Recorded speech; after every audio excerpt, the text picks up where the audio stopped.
Hello, ഇന്ന് നമുക്കൊരു special fish fry ഉണ്ടാക്കിയാലോ. ആദ്യം തന്നെ നമുക്ക് മിക്സിയിൽ ജാറെടുക്കുക. അതിലേക്ക് ഇഞ്ചി, വെളുത്തുള്ളി, ഉള്ളി, കറിവേപ്പില, തേങ്ങ, പെരിഞ്ചീരകം, മഞ്ഞൾപ്പൊടി, മുളക് പൊടി, ഉപ്പ്, 1 ടേബിൾ സ്പൂൺ വിനെഗിരി, വെള്ളം 1 ടേബിൾ സ്പൂൺ, കുരുമുളക് പൊടി ഇത്രയും ചേർത്ത് നമുക്ക് അരച്ചെടുക്കാം കേട്ടോ നന്നായിട്ട്.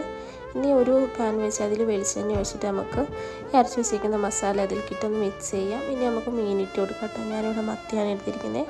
പിന്നെ അതിൻ്റെ മേലെ കുറച്ച് കറിവേപ്പിലയും കൂടി ഇട്ട് കൊടുക്കാം. എന്നിട്ട് നമുക്ക് നന്നായിട്ട് അത് ഫുള്ള് മിക്സ് ആക്കാം കേട്ടോ. ഇനി 1 മിനിറ്റ് കഴിയുമ്പോൾ നമുക്ക് ഇതൊന്ന് തിരിച്ചിടാം കേട്ടോ. തിരിച്ചിടുമ്പോൾ അതിൻ്റെ പുറത്ത് നന്നായിട്ട് മസാലയൊന്നും പിടിച്ചിട്ടുണ്ടാവില്ല. അപ്പോൾ നമ്മൾ അതിൻ്റെ സൈഡിലുള്ള മസാലയെല്ലാം അതിൻ്റെ മേലേക്ക് ആക്കി കൊടുക്കണേ. അങ്ങനെ 2-3 വട്ടം തിരിച്ചും മറിച്ചു വിട്ട് നന്നായിട്ട് ഫ്രൈ ആക്കി മസാലയൊക്കെ നല്ല ഫ്രൈ ആകുമ്പോൾ എടുത്താൽ നമ്മുടെ ഫിഷ് ഫ്രൈ ഇവിടെ റെഡിയാവും. പിന്നെ എൻ്റെ ചാനൽ ഇഷ്ടമാവുകയാണെങ്കിലും വീഡിയോ ഒക്കെ ഇഷ്ടമാണെങ്കിലും ലൈക്കും ഷെയറും സബ്സ്ക്രൈബൊക്കെ ആക്കി സപ്പോർട്ടാക്കണേ.